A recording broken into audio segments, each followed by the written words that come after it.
In today's video, I'm going to teach you how to link Discord to Roblox.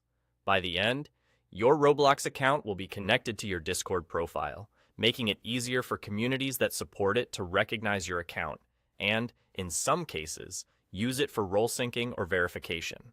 You only need the Discord desktop app and access to your Roblox login.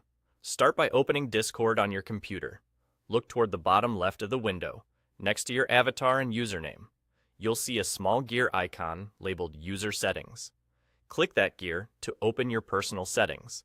This is where Discord keeps everything related to your account, privacy, and connected services.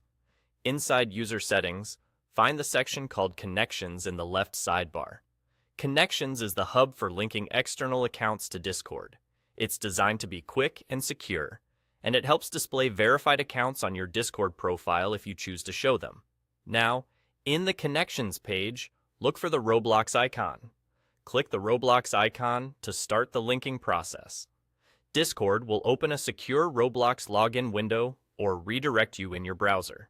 Sign in to your Roblox account as you normally would. If you use two-step verification on Roblox, complete that prompt as well. Only enter your details on the official Roblox sign-in page. Never share any security codes with anyone. After you sign in, follow the on-screen prompts to confirm that you want Roblox and Discord to connect. This authorization step lets the two services talk to each other safely. Once you've confirmed the connection, head back to Discord, and you should see Roblox listed under your connections. That's your confirmation that everything worked.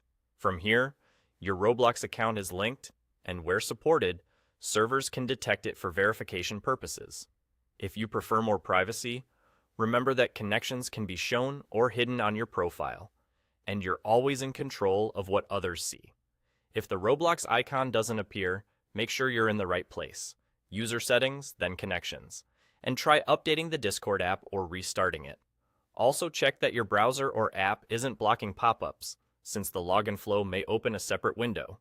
If a login page doesn't load, try again using a stable network. And that's all there is to it. Click the gear icon, go to Connections, select Roblox, log in, and confirm. Your Discord and Roblox accounts are now linked, ready to use wherever it's supported.